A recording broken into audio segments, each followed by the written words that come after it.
If you believe that prospective clients are only choosing to build with you because of price and quality, you are missing out on a huge opportunity to attract and build your ideal projects. In this episode of the Builder and Marketing Podcast, we will be discussing the importance of your prospective clients liking you and your business, and how important it is for your growth as a building business. Join us as we examine the psychology behind likability, its role in building trust, and practical tips for builders to enhance relationships with their clients and partners. So, G'day, before we get started into this podcast, there's a cool story I want you to share. So it happened last year. We were sitting at a dinner the night before a builder workshop that we hosted. And I sat next to this particular guy that I've never spoken to. He's never heard about us. It was really kind of weird. At first, you're just trying to work out who you are, each other.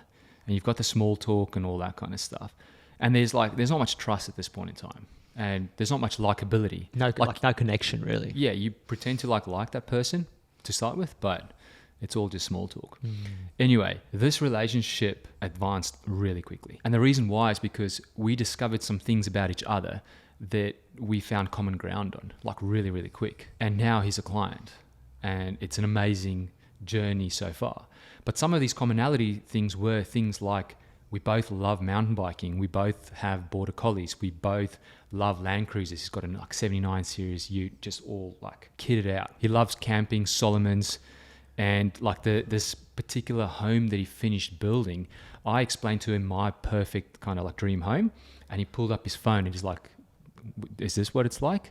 And it was exactly that. Yeah. So all of a sudden, I'm like, man, this guy's awesome. And now fast forward, a year and a bit later. Yeah. And he's a client. We love working with him. Yeah. And he loves working with us. Yeah.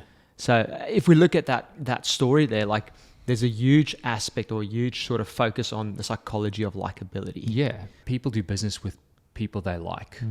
Okay. And this goes both ways for builders and their clients. It's, clients do business with builders they like, and builders should do business with clients they like. Why? Because you're about to go on this journey with a client. They're about to invest a whole lot of money into their build. They need to trust you and like you. You need to get along. And the same goes for the builder. You've got to choose the right clients where, you can do your job and you can have a good outcome for them. So what's the science behind all that? What's the thing that kind of influences someone to create that? What's the science between that likability and then the decision-making process and helping the decision-making process? Yeah, I guess we'll go into the science a little bit more, but I guess an example is, let's say a particular client is looking at two different builders. The quality is exactly the same. The style of home is going to be the same. And let's just say, for argument's sake, the price is the same. The question is, who will that client go with? Will it be, based on any of those attributes? Yeah. They're all the same. So they will go with the person that they trust the most and that they like the most. And that, just before we continue, you've got to work this likability and trust into all areas of the business. It's not just when you sign up the client. That's when you start talking about this. You need to work it into your sales process. Okay, so every interaction you have with these clients or potential clients at this stage in the sales process, you need to work on these things, create that likability and that trust. And then if you go one step back even more, you've got to implement it into your marketing as well. Yeah. So before you know about that particular client, when they are scoping you out, you've got to start building that likability and trust at that stage. And obviously we'll go into that a little bit today on how builders can do it. Let's talk about trust and likability, especially in the building industry. So what are some of the challenges that you find builders have when it comes to establishing trust with clients? So a big one is their target market has false beliefs about them as a builder. And it could be false beliefs around the building industry, and even false beliefs around whether they should do this thing or not. And this one is a big pain point for clients, for builders. Yeah. And that is, how do we handle these false beliefs that their target market has? Because it stops them from moving ahead. It slows the process down so much. No Correct. wonder the sales process is so long in the building. Yeah. And that's what you're finding a lot at the moment is, that sales process when a quote's, proposed and stuff, That now takes even longer because people are like, oh, but builders are going down and Yeah. building times have like shot up, which Yeah. means building costs or their first quote's going to now blow out and stuff like that. Yeah, and I mean, a good example on that is a few of our clients have told me this lately. They've told this to clients. Their clients will go, I'm just going to hold off because of price rises at the moment. But that's counteractive thinking, because the quote that is provided now is not going to be the same in 3 months or 6 months. It's actually just going to get more. Correct. So the longer you wait as a end client that Yeah. want to build a home, the more expensive it's going to get. So see what I mean? Like, that's a false belief. It's false. That's right. That the clients have. So how do you overcome that? Well, I mean, and that's what this podcast is all about. It's about, in the building industry, like, builders need to build this likability and trust. If you trust someone, you will be more receptive to what they say and how they educate you. So that is why builders should really think about, okay, how do I get my ideal target market to like me, to basically, so I can like take them like this and walk them around and show them what's happening. Because then that's like a team thing. It's not like we're sitting opposite ends of the table. We've got our guards up. And this brings me to this concept of like called Contrived Commonalities. All right. And it's actually a book. Like, I know you studied this book back in university. Way back, yeah.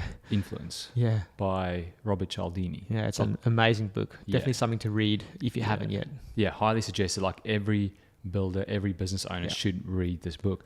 And, so in this book, Robert Cialdini talks about contrived commonalities. It refers to deliberate creation or emphasis of shared interests, experiences, or values to build rapport and establish connections. By highlighting these commonalities, businesses can foster trust and likability, ultimately influence the decision-making process of potential clients or partners. So just real quick, think back to my story of this builder that I met, and we had all these common interests. Yeah. And this was contrived commonalities at its like peak. Yeah. And it wasn't me creating it. Okay. It was just, it was just a really good match. Yes, Okay? correct.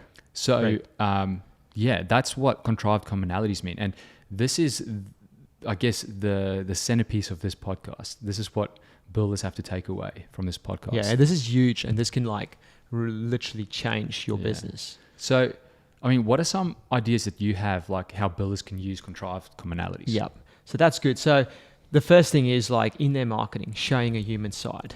So like Gournay and that builder, that the story he told was that Gournay showed his human side by sharing the things that he loved. Yeah. We didn't even talk business. No, there was no business.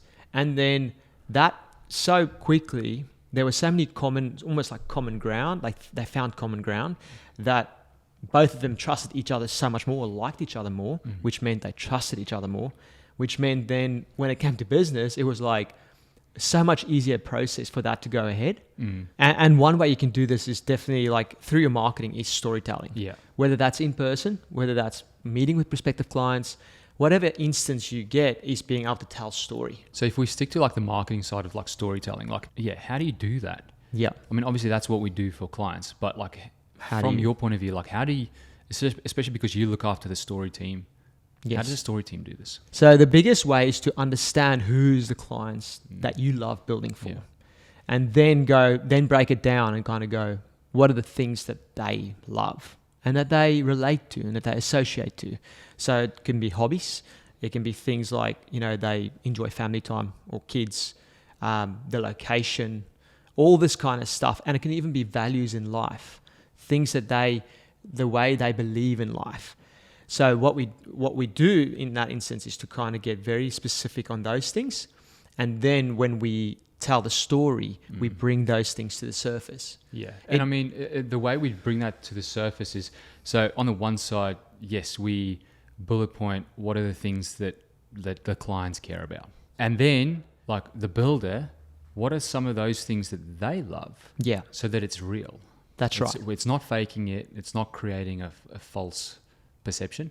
Exactly. That's the biggest thing, is because people can smell if there's like a false perception. Yeah. If you're not being authentic, like if Cornet wasn't a cyclist and he didn't like Solomons and he didn't like Land Cruisers, but that night he was just saying that he does, it comes out. It's not authentic. Yeah. And everything you do is to be as authentic as possible, because that's where genuineness comes through. Yeah. And people connect so much easier to that. Yeah.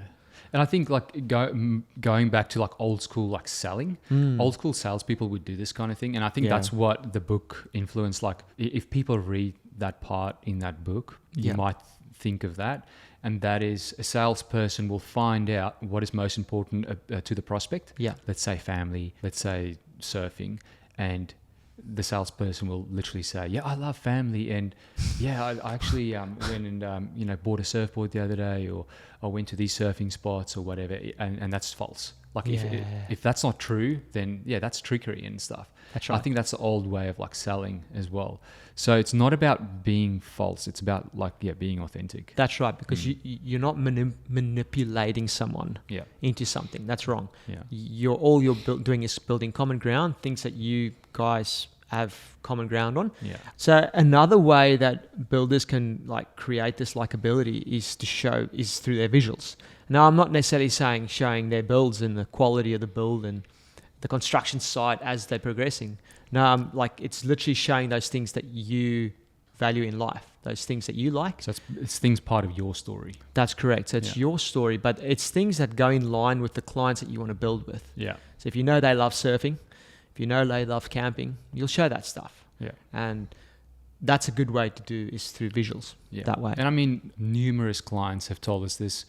When a prospective client comes to them, they go, hey, it feels like I know you already, right? I've seen your story. Yeah. And our clients then tell us, it seriously feels like this prospect, we're like in sync. Yes. From the start. That's right. There's like this likability, there's this trust, there's this rapport. Yeah. None of the small talk. We can just get to business. The people coming to us now, as I said, they've got that connection of relationship with you already, because they feel they know your story. They can see we have 3 kids, that we're into this lifestyle, and that suits with them. Once all the videos started rolling out, we just noticed the conversation starting to change. It's a massive icebreaker just to sort of get at the same level with them. It's not builder client talking. It's just 2 people talking about something that they've got in common, because they're a family and I have a family. I guess that's like on the video side of things. What about like in person? Yeah, and that's something that I feel like you'll be able to elaborate on, but definitely like active listening and really through that first meetup with the client is listening to what they like, what they want, and what they appreciate in life. I mean, how would you kind of... Yeah, and that's the same thing. I mean, if you go back to the old school sales point of view, they ask a lot of questions. They try and figure out what is a person like. So it's the same kind of thing. You're just trying to figure out what's most important to that prospective client. Okay, and now the old school way would create some fake like commonalities there. Whereas you, the builder, should be like, okay, well, what are some of the commonalities that I actually like for real have with this person? Yeah. All right. So if they talk about family, then you can start talking about your family as well. And the reason why you want to do that is so that they understand that you understand them. Yes. Yeah. Correct. You've got that. You're also a family person. Yeah. You understand why it's important to have a secure home or anything to do with the build with your family. Yeah. So that's why your active listening is very important. And that is actually you just listening. It's the power of listening. Yeah. Not thinking about what you're going to say next. It's about just listen to the words. Yeah. Take a moment and then respond. And then archive those files in your brain. Yeah. Okay, so if we look at all this, now we know like it comes down to like building that common ground. That's the way you build that likability and trust. Okay, but now we go, well, there's probably builders here listening to this right now going, but you know what? I don't have things that I can share that I feel like my clients will like or have in common with me. Or they have these things like, I don't know if this works. This is a waste of time. So basically false beliefs. Yeah, exactly. So what are false beliefs that you would say, maybe start off with the first one? All right. Well, one might be likability doesn't matter in the building industry. You know what I mean? Like I'm a builder, I'm building stuff. it's all just about the quality, and it's all about the work. Yeah. Yeah. So that's probably That's a big one. One they'll be thinking about, and it's one that comes up a lot. Yeah. Like when we're talking to new prospective clients, they go, "This is all airy fairy." The question you want to ask yourself is, who are you building for? You're building for another human being. Human beings have feelings. There's psychology involved. It's not just a clear-cut, black on white piece of paper, right? There's a whole lot of emotions. There's a lot of things that we just don't understand. But in essence, you're building for someone else, and there has to be some sort of trust. There's got to be likability, and if you think that trust and likability is not needed in like you being a builder, then you're missing out like big time here, because the client they've been thinking about this for years. They have been saving up, like most likely, saving up their hard-earned money to build this home. Even if it's an investment, it doesn't matter, or if it's their family home. So likability is super important. And what about like the false belief, building a personal connection? For some builders feel like it's a waste of time. Like me having to with every prospective client, build this personal connection. I'm not all about that. I'm not like a extrovert. I'm more of like, I just want to get the job done, build quality work. Yeah. I guess it's similar to the first point. I know a lot of builders say, I'll start focusing on this when it looks like a good prospective client or lead. But the thing is, sometimes you don't know until you've created that trust. Yeah. So a lot of builders, they will get inquiries and then they say, oh, it's just bad inquiries. But at what stage are you saying that's a bad inquiry? Like, have you built up enough likability, trust, rapport to really find out whether or not this is going to be a good client or not? Yeah, Like, that's true. Yeah, are you doing it too early on? Yeah, it's good qualifying in a way, isn't it? Yeah. Yeah. So you almost want to don't judge a book by its cover. Even if they filled out a really good questionnaire, like we obviously integrate a really solid questionnaire for our clients so they can qualify from there. But even at that point, there's definitely going to be questionnaires that come back where you just disqualify them straight away. And that's good. And that might be just around like location or budget or whatever, right? But if they say certain things, that might just be like, don't judge it just yet. Like, have a chat. See if you can build up a little bit of likability and trust and see what happens then. Yeah. Correct. Because it could open completely different to what you thought. The next one is another really important false belief is contrived commonalities are manipulative and will only hurt the builder's reputation. Yeah. I mean, it can. If it's done in the wrong way. I mean, if we go back to the old school sales analogy that I've been using the whole time, definitely. We had this prospective client a few years ago. I was talking to this prospective client, and I think he had like a Ford Ranger or a Hilux or something.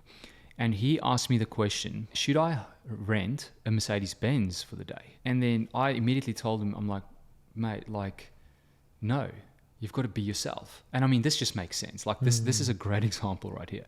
If you go hire a Mercedes-Benz and we film that and we show that in your videos now, and then you rock up with your Hilux, they're going to smell it. Like, prospects are going to be like, whoa, there's a disconnect here. And that's just an example. And so what I'm saying is, when you create your stories, when you are in like sales meetings and you're actually talking to people, like, just use commonalities that are true. Yes. Yeah. So in that case, if that guy was building for high-end clientele, yes, maybe don't show the car thing. If you feel like the Hilux is not meeting up to them, you're not making that a key focus. Yeah. You're bringing in other things that are commonalities amongst you and that clientele. Yeah. And again, it could resort to like family, or it could resort to other relationships or something. So there's a lot of good stuff that we've just covered and that we could dive into so much deeper. But if we had to just summarize the key takeaway things for builders today, what is it, Corno? I guess, if you're a builder, chances are that you want to work with clients that you get along with. And clients probably feel the same way. So it only makes sense to create likability and trust, like as early on in the process as possible. And if you go back as far as possible, that comes from your marketing. You've got to think of your marketing, your sales, and your operational side as well. How do we create trust and likability throughout the whole process? How do we make sure the clients actually like the team as well, the brand, everything you have as a builder? And the best way to always start is to first look at who do you want to work with? Who are your ideal clients? If you could go pick any ideal client out there, who are they? What are they all about? What do they love doing? A great example is if you go to a party and you find someone that you can have a talk, like you can chat to, and you have commonalities in place, it's much easier. Oh man, it makes the night, especially if you don't know anyone, it makes the night go so much easier and fun. Yeah, and that's the same for a build. Like if you go to a party, that's one night, okay? If you look at a build, that could be a month, 2 months, 2 years, 5 years, or whatever a build, like I know there's some crazy builds out there, but yeah, how long is that build? So you want to have a good time, and you want the clients to have a good time as well. So look at creating likability and trust throughout the whole process. So that's it for the podcast today. Remember, people love to do business with people they like. By focusing on building genuine connection with your clients, you can set your business apart and create lasting success.